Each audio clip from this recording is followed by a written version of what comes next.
guys, ketemu lagi dengan channel Mamang di Robikum.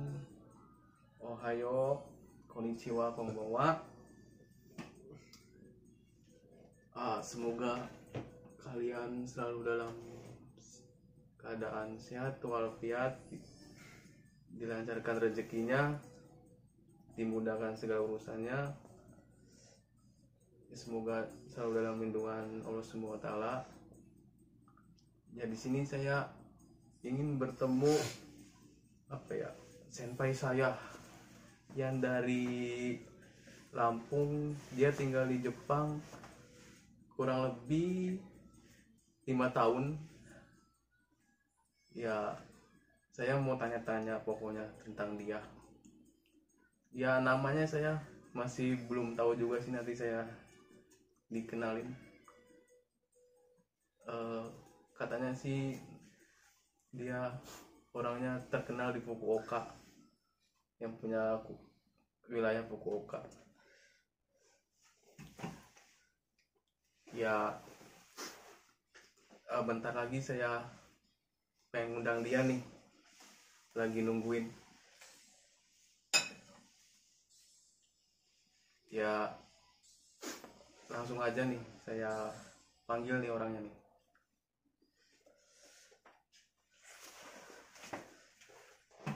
Ya mas. Iya. Silakan duduk mas. Konbanwa. Ada. Diminum dulu mas. Santai aja. Boleh minum ya? Boleh, silakan. Minum aja santai. Saya juga nyantai lah. Oh, ini wawa ya? Aku ini wawa aja tadi.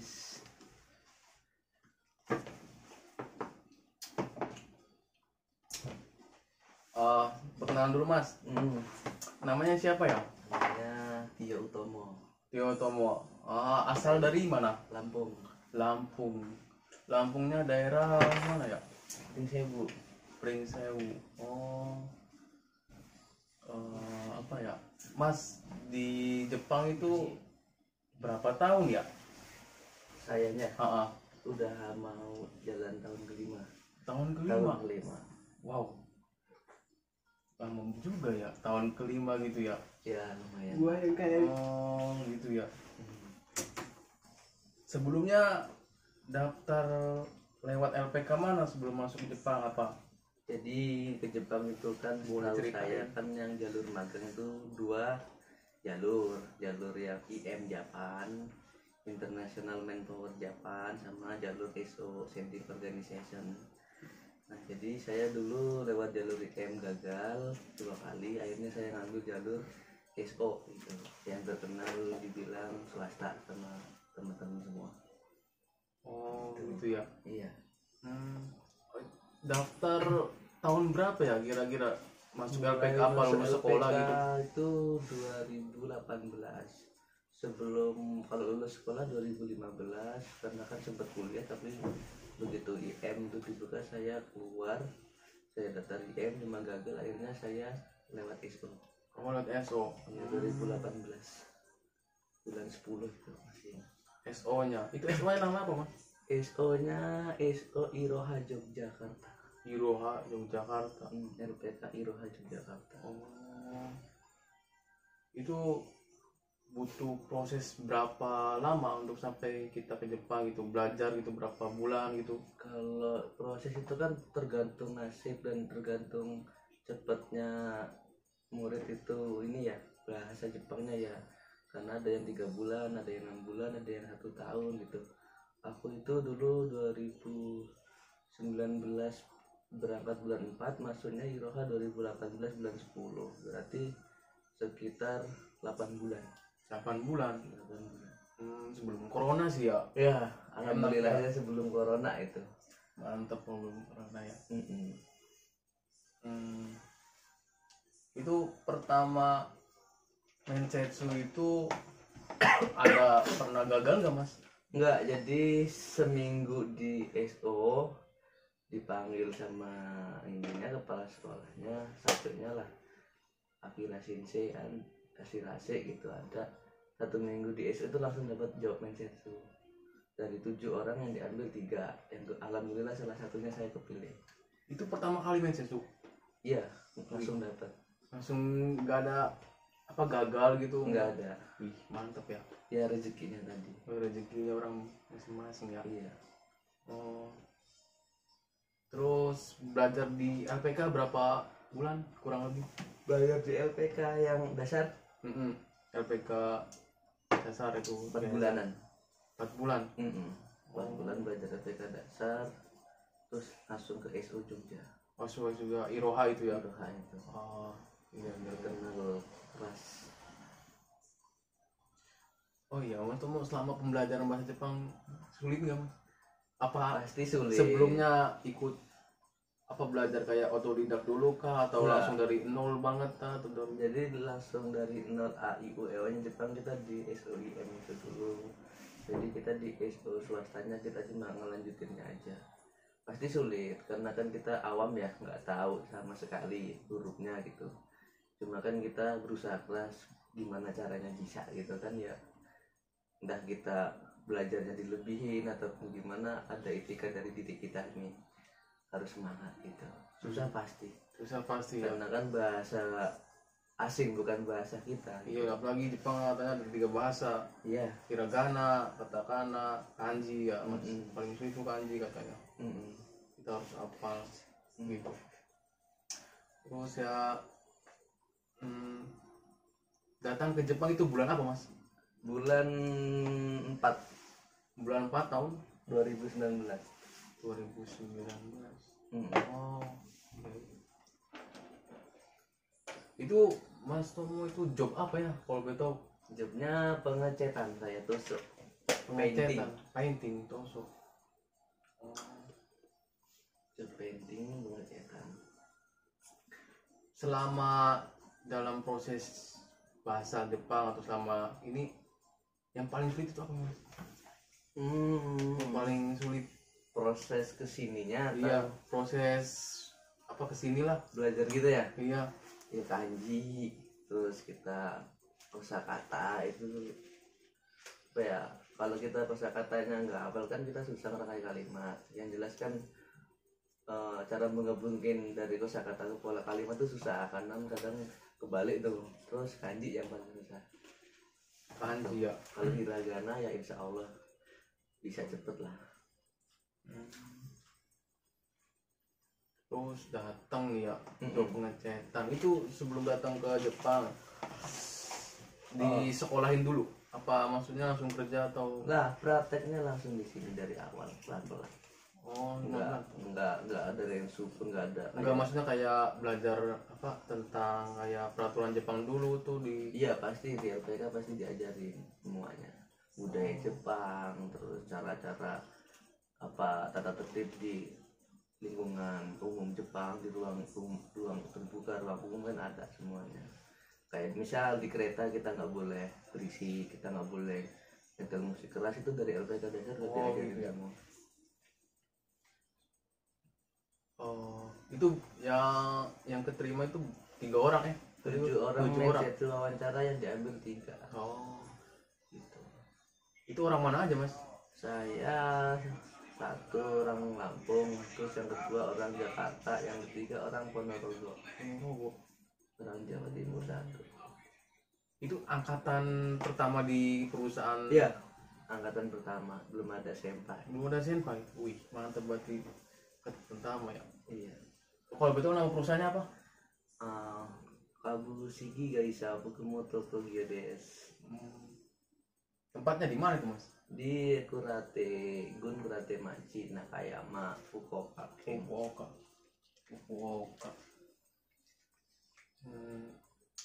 Kalau boleh tahu pengecetan ya, itu Iya. kayak peralatannya apa aja sih Mas? Barangkali buat temen-temen nih pengen tahu job pengecetan gitu, bisa tanya Mas Tomo apa aja alatnya yang pertama gitu. Jadi pengecetan itu kayak ada jenis-jenis mesinnya. Yang pertama yang penting kan ada Airesu Toso, ada Shading Toso, ada Kapugan Toso. Jadi ada 3 cara kalau sementara di Kaisaku, pakai Kapgan ataupun pakai Airesu ataupun yang terbaru ini Shading. Shading itu yang pakai listrik pengecetannya gitu. yang keluarnya apa itu ya, kayak bahan catnya sedikit tapi dia bisa banyak kena cat gitu. Yang itu yang istilahnya mahal mesinnya yang itu. Sampai berapa? Sampai aku manggurai. Sampai aku mah kurang lebih kalau di Indonesia ini berarti 300 Ya 330 lah. 10 ya. Hmm. Itu proses ngecat, maksudnya ngecat apa sih mas? Ngecatnya Kayak- bidang perumahan, Ngecat kepato gitu, karangkanya ataupun bidang yang bangunan. udah jadi gitu. Jadi setelah jelas itu tugas perusahaan kami yang mengolah barang itu gitu. Nanti selesai diolah kita kirim ke Gemba Iya gitu. Nanti di Gemba baru dirakit. Cuma masih di bawah naungan dari Daiwa Hostnya. Dari mulai Gemba sama pabrik itu udah dari perusahaan besarnya di Daiwa Host, induknya gitu. Itu 7 orang itu beda-beda gitu, maksudnya ngecatnya bagian ini. 7 orang tadi itu yang message awal yang Ya, 3 orang ya. Itu yang 3 orang itu kayak Ya, beda-beda. di rolling, jadi nanti satu di sana, satu di sini, satu di sini, nanti sebulan sekali di rolling, gantian terus gitu. Itu berapa sih? Enggak ada sip dari pagi sampai sore. Berarti satu shift doang ya. Cuma kan nanti sebulan berikutnya lem ini ganti over gitu, biar nggak bosen. Berapa itu mas per jamnya mas? Kurang lebih. Ini harus diomongin apa? Ya, Enggak ini. biar penonton pengen apa kayak menarik nih job ngecetan nih. Jadi Biar kalau jujur-jujuran kita aja kan lah. di sini kan UMR ya, per provinsi itu kan beda-beda. Kalau awal dulu itu masih ngikutin UMR Fukuoka. Berapa ya kalau nggak salah itu 842 842 yen. dari- Itu berarti kira-kira 1 jamnya. 1 jamnya. Berarti kurang lebih 90.000 gitu ya, tergantung kursnya juga ya.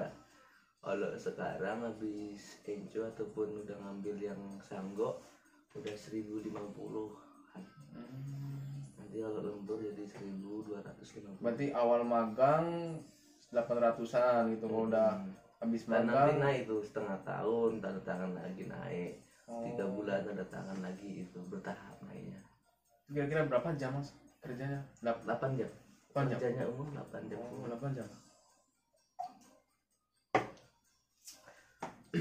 Terus dari kerja mulai jam berapa? Jam 8.15 sampai jam 17.30. 17.30. Berarti jam QK jam berapa? QK kayak istirahat. Istirahatnya Berapa kali? 3 kali, jam 10.30 10 menit, nanti jam 12 sampai jam 1 jam, Istirahat mahalan gitu ya. makan siang, sholat, istirahat kan di Soma, yang jam ketiganya nanti 10 menit lagi. Gitu ya. Iya. Kalau awal-awal nih ya pasti apa ya? Apa manusia kan pasti merasakan kesulitan itu. Hal yang paling tersulit dalam ngecat itu apa mas? Hal yang paling tersulit dalam pengecatan itu adalah bagian-bagian ada yang nanti itu bagiannya sempit, jadi kayak besi las-lasan itu kan ada nanti kayak dia bengkok atau gimana. Nah itu kalau kita nggak paham gitu kan, ataupun kita belum ngerti, itu nanti pasti nggak kena cat. Nah itu yang bagian tersulit. Biasanya nanti ngakalinya kalau udah tahu, sebelum ngecat itu nanti kita kayak tajapu itu kayak dicat dulu pakai rora, pakai kuas, baru nanti dicat pakai mesin. Itu bagian tersulit. Kalau lainnya ya insya Allah aman. Apalagi sekarang Mas Tomo udah 5 tahun di Jepang, udah ahli gitulah. Mada Udah ahli gitu ngecat. mada yo. Itu awal berarti pernah kayak dimarahin gak mas? Oh. Awal 1 tahun di Jepang itu paling berat. Yang paling berat itu 1 bulan 2 bulan pertama saya akuin itu kaget. Kagetnya apa itu mas, saya penasaran nih. Ya kayak di kerjaan ataupun di luar kerjaan, terus pasti kita kaget. Satu, beda negara, terus kayak beda aturan, beda budaya. Nah nanti di situ kita lah menyesuaikan tuh. Dari bulan ketiga sampai tahun pertama kita bisa menyesuaikan pelan-pelan. Kayak suhu pun kaget, sampai bandara tuh baru nyampe udah apa kedinginan kan, tapi udah siap jaket kan, tapi tetap kedinginan. Kaget kan kita, oh ekstrim suhunya di sini gitu. Sekarang musim dingin ya. Sekarang kita musim Dingin, dingin. Terus kerjanya harus cepat ya. waktu. Terus 15 menit sebelum jam bel itu kita udah standby di tempat itu. Udah persiapan alat gitu ya. Jadi ya 2 bulan pertama itu kita benar-benar kayak oh seperti ini gitu, oh seperti ini gitu. Tapi pernah nggak dimarahin sama Jepang, Mas? Ya pernah pasti itu, semuanya pasti ngalamin. Kalau berbuat salah itu pasti ada kita di kerjaan, entah kita lupa, entah kita misalnya kayak pengecetan kan tuh harus di soji, mainichi wa soji surun ya. Nah, setiap hari dia harus disoji itu mesin ataupun apa itu. Kadang kan kita lupa nih bagian ini belum, itu kan besoknya jadi kayak keras karena kecampur sama rakasina tadi itu kan jadi keras. Itu kan jadi mondai nanti, jadi lama lagi ngecatnya hari berikutnya jadi masalah. Itu sih pernah kayak gitu. Terus telat karena mungkin kecapean, besoknya bangunnya agak siang kan, berangkatnya udah telat nih, tapi ada rek raku, ya udah datang dulu, nanti dimarahin gitu ya. Apa gini kan, ya marahnya marah, ngasih apa ya, ngasih kayak arahan kalau bisa ya jangan gini-gini caranya gitu, kasih solusi tidurnya lebih cepat atau gimana, alarm gitu. Kalau yang paling mondai ya masalah kayak mesinnya nggak disoji atau gimana, tuh yang mondai bisa itu. Oh gitu ya. Masalah-masalah kecil ya biasa lah, karena bahasa kita kan nggak bisa langsung ngerti. Iya sih gitu. bener ya. Jadi kayak miskomunikasi itu pasti nanti sering terjadi awal-awal untuk Pasti, teman-teman yang mau berangkat nanti. Mas saya kan ngerokok nih, boleh nggak ya? Ya nggak apa-apa, Saya ngerokok dulu lah. Oh boleh ngerokok ya? Boleh lah, nyantai aja Saya juga ngobrol. ngerokok kalau gitu.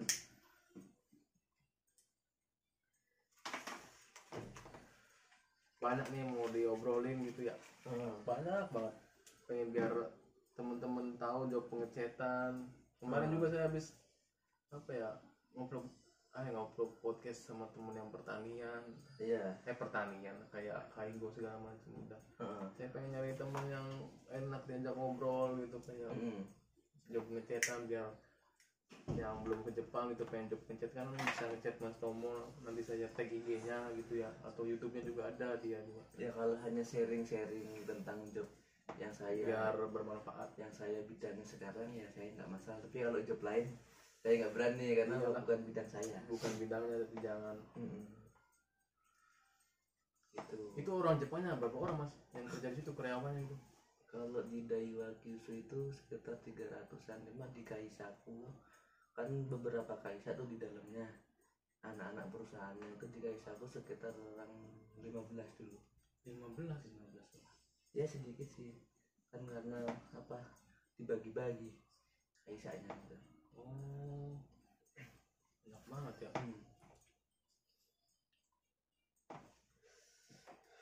Itu kalau misalkan ngechat tuh butuh berapa lama Mas? Apanya ini? Ngechat gitu, kayak ngechat dari awal gitu Ya apa di waktu ya prosesnya?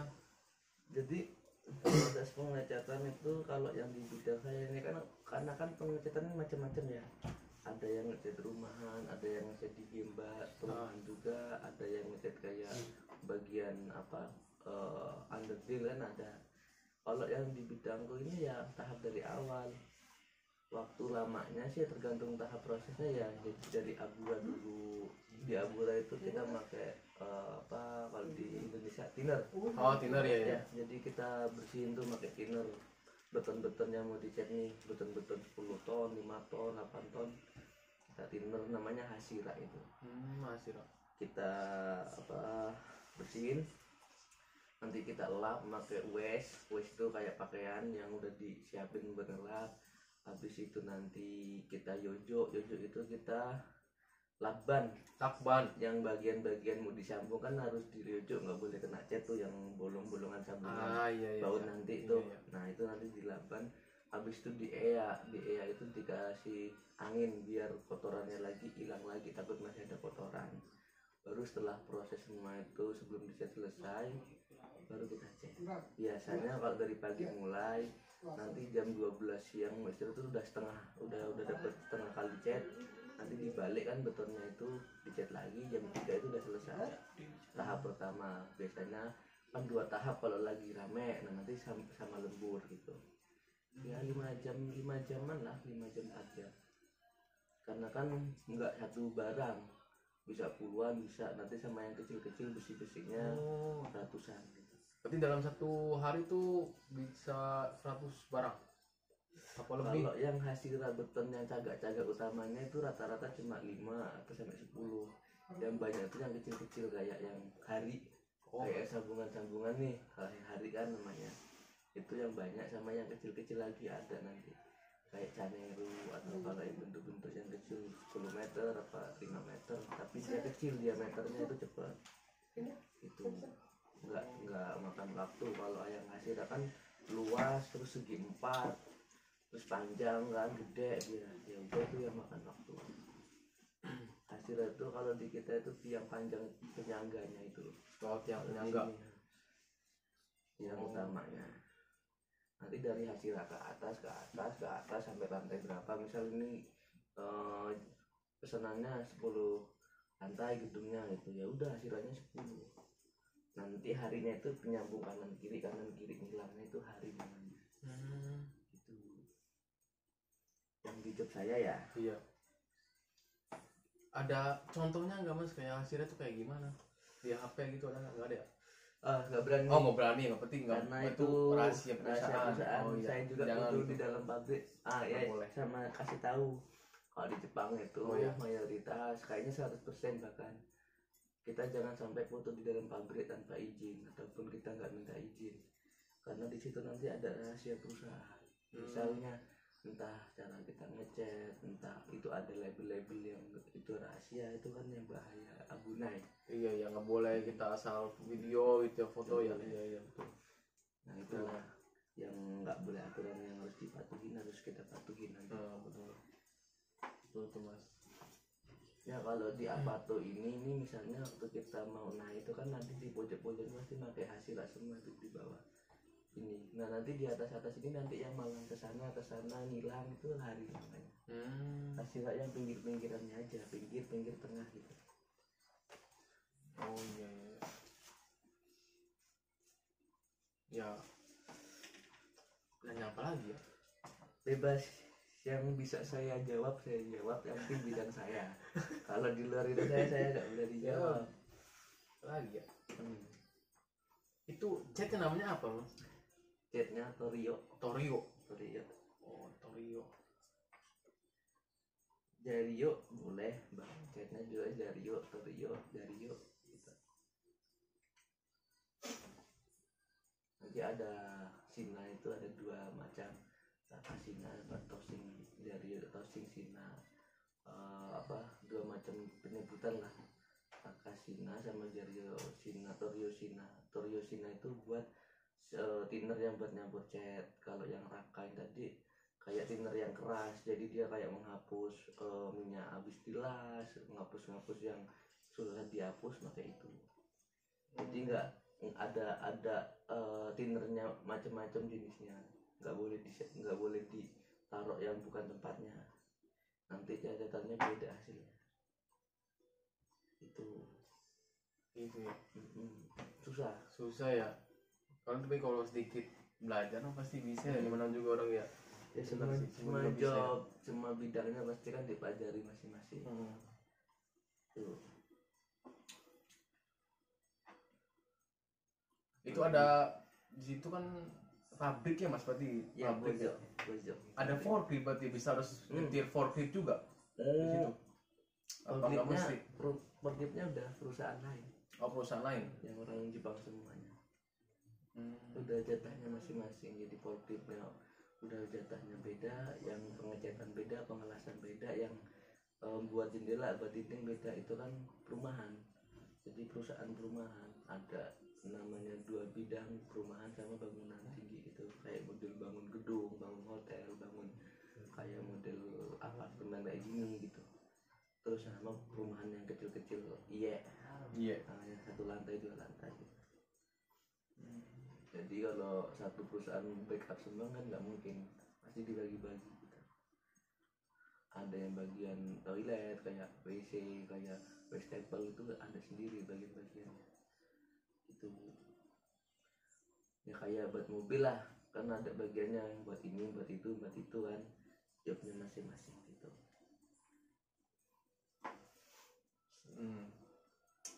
Itu aja sih yang saya nanyain gitu sekitar job apa pengecetan gitu ya Mas Tomo. Karena banyak pengecetan juga. Iya, banyak lah jenisnya gitu ya. Jenisnya banyak, terus ada yang di pabrik, ada yang di gemba, banyak. 5 tahun berarti di Jepang ya.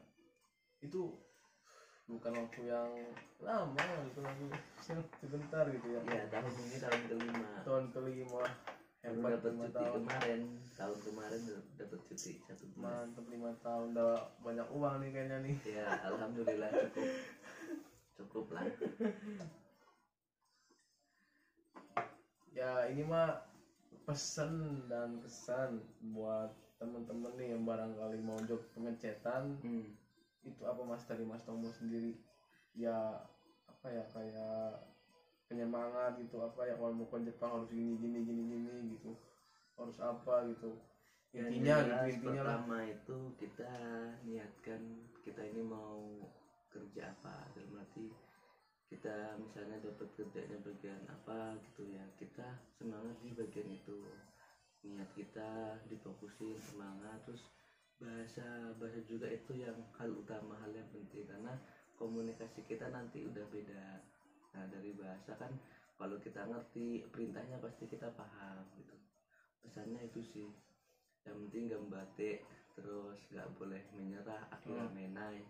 Terus jangan lupa doa yang pertama, doa orang tua itu yang wajib diminta sama kita sebelum berangkat. Pesannya itu aja, jangan hilang semangat. Nanti kan di sini tuh udah beda, udah dunia kerja gitu. Iya benar, dunia kerja ya. Kayak Mas Robi ini kan berapa tahun?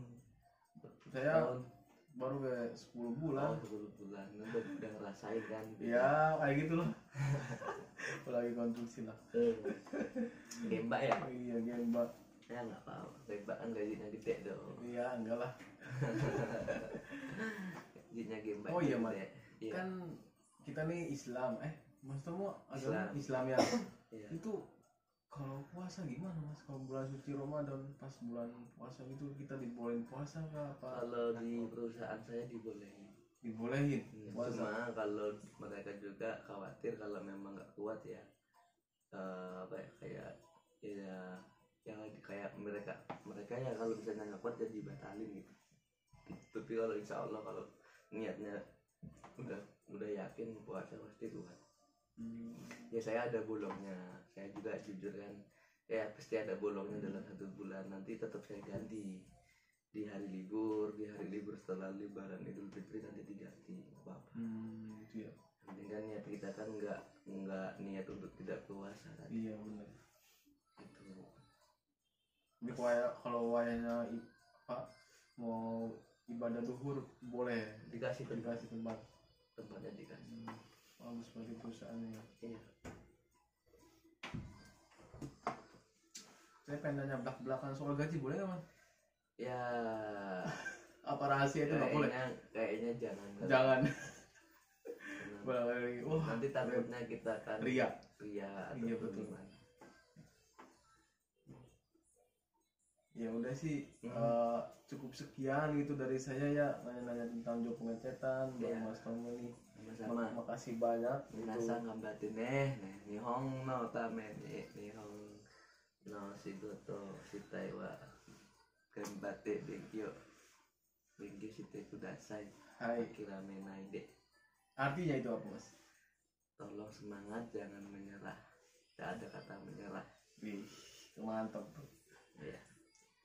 Yaudah ya, terima kasih banyak nih Mas atas waktunya ya. Hai.